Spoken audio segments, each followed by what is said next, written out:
नमस्कार। Bed time stories Babita Tripathi के किस्सा घर में आपका स्वागत है।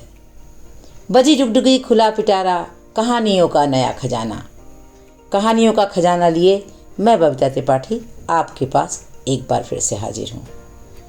कहानियों की श्रृंखला में मेरे प्यारे बच्चों, श्रोताओं और दोस्तों, आज मैं आपको मुगल काल के एक बड़े ही नेक दिल शहंशाह की कहानी सुनाने जा रही हूँ।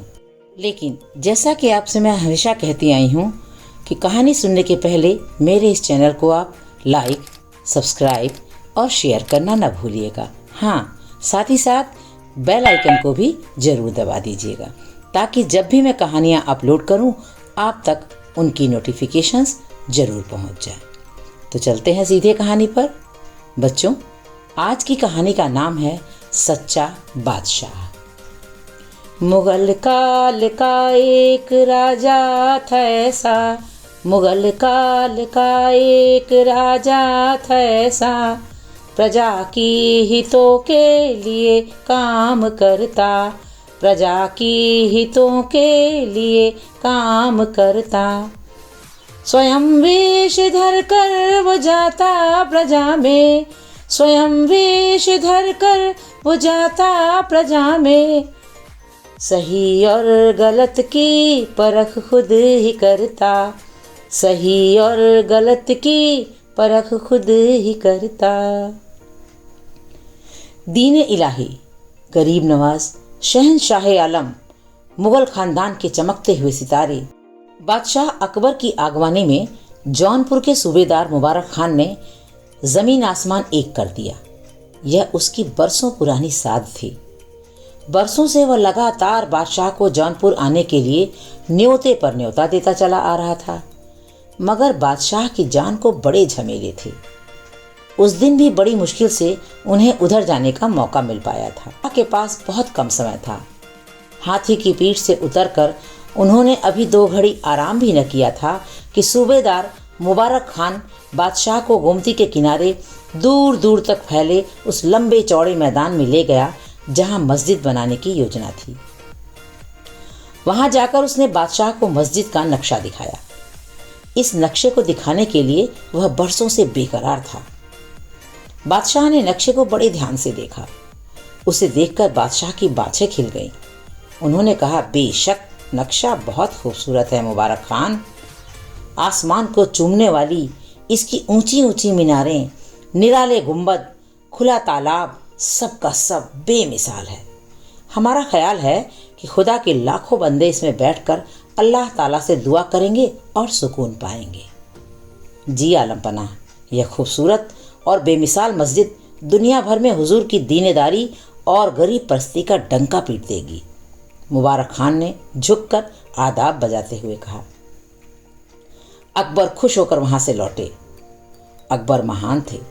वह हमेशा अपने प्रजा के सुख दुख का ख्याल रखते थे। वह वेश बदलकर प्रजा के अंदरूनी हालात का पता लगाते रहते थे। उस दिन भी वह शाम होते ही वेश बदलकर गोमती के किनारे घूमने निकले। घूमते घूमते एक जगह अकबर को किसी औरत के रोने की आवाज़ सुनाई दी। अकबर आवाज़ की ओर चलते हुए गोमती के किनारे नाव के पास आ पहुंचे।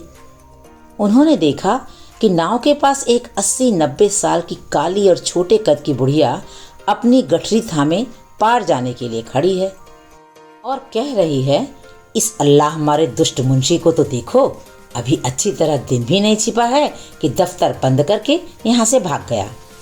जब मुंशी ही नहीं है तो मल्लाह यहाँ क्यों ठहरेगा?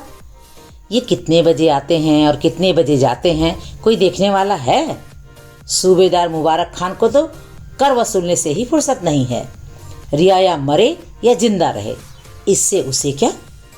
खूबसूरत शानदार मस्जिद बनाकर उसे तो उस बादशाह को खुश करने से मतलब है कि उसका ओहदा और बढ़े। बुढ़िया चुप होकर फिर बोलने लगी। मुंशी से शिकायत करो तो कहता है, तुम रोज रोज पार जाती ही क्यों हो? अरे पार नहीं जाएंगे तो खाएंगे क्या? हमारा कुम्हार का धंधा कैसे चलेगा? गांव में ग्राहक ही कहाँ मिलेगा भला? फिर क्या खुद खाएंगे और क्या बच्चों को खिलाएंगे? अरे मेरी तो बहू भी नहीं है जो बच्चों को संभाल लेती। नन्हे पोते पोती भूख से बिलख रहे होंगे बेचारे। हाय अल्लाह, मैं क्या करूं। बुढ़िया धाड़ मार मार कर जोर जोर से रोने लगी। अकबर द्रवित हो गए। वह आगे बढ़कर बोले, रो नहीं माई, मैं तुम्हें उस पार पहुंचा देता हूँ। बुढ़िया ने रोना बंद किया और गठरी लेकर खड़ी हो गई। चल भाई, तू ही मुझे पार ले चल, बुढ़िया बोली। अकबर ने इससे पहले कभी नाव नहीं खेई थी। बुढ़िया बादशाह के चप्पू पकड़ने के ढंग को देखकर बोली, अरे मुए, तुझे तो चप्पू भी ठीक से पकड़ना नहीं आता, तू क्या पार लगाएगा। मैं संभाल कर धीरे धीरे चला लूंगा माई, तू घबरा मत। अकबर ने बुढ़िया को धीरज बंधाया। बुढ़िया के सामने और कोई दूसरा चारा भी नहीं था। मरता क्या न करता, बुढ़िया नाव में बैठ गई। अकबर जी जान से नाव खेने लगा, मगर नाव कभी इधर जाती तो कभी उधर। बुढ़िया का पारा अब तो ऊपर चढ़ने लगा। वह चिल्ला कर बोली, अरे अनाड़ी, नाव उल्टी ले जा रहा है या सीधी?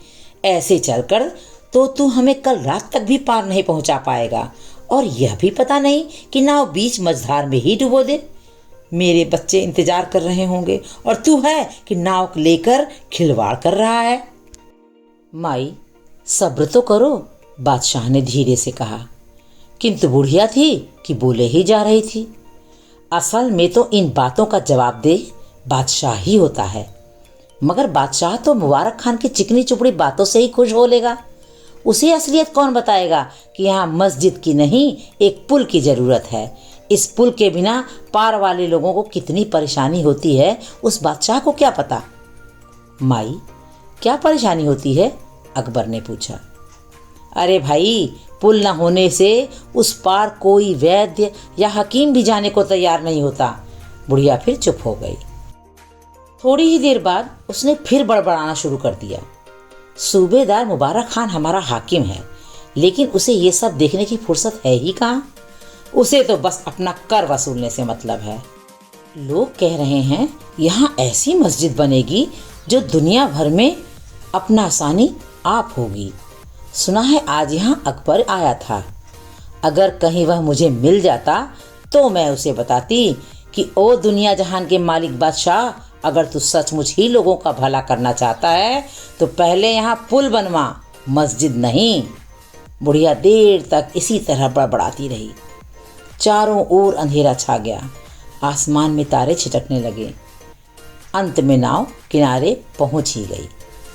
नाव से लड़खड़ाती हुई बुढ़िया किसी तरह किनारे पर उतरी। अकबर ने उसे संभालते हुए कहा, चलो माई, अंधेरा हो गया है, कहीं तुम्हें ठोकर न लग जाए। मैं तुम्हें तुम्हारे घर पहुंचा देता हूँ। यह कहकर अकबर ने बुढ़िया को उसकी गठरी समेत गोदी में उठा लिया। बुढ़िया घर पहुंची तो उसके घर में कोहराम मचा हुआ था। बच्चे बिलख बिलख कर रो रहे थे। उनका रोना देखकर बुढ़िया को मल्लाह पर और भी गुस्सा आ गया। उसने उतरते उतरते उसके दोनों गालों को जोर से खरोंच दिया और बोली, आज तूने मेरे बच्चों को भूखा मार डाला। पहले तो बादशाह की आंखों में खून उतर आया, पर उन्होंने अपने आप को संभाला और मन में सोचा, मुझे तो इस बुढ़िया का एहसानमंद होना चाहिए कि इसने मुझे सच्चाई और असलियत का एक ऐसा सबक सिखाया है जिसे अगर मैं आज इसके साथ न आता तो कभी भी न सीख पाता। शुक्रिया कहकर बादशाह चुपचाप वहां से चले गए। और अगले दिन शीशे में अपने खूबसूरत शाही लिबास और रत्नजड़ित आभूषणों के साथ अपने गालों पर खरोच के निशान देखकर बादशाह मन ही मन मुस्कुरा दिए। इसके बाद उन्होंने जौनपुर में पहले पुल बनवाया और मस्जिद तो बहुत बाद में बनवाई।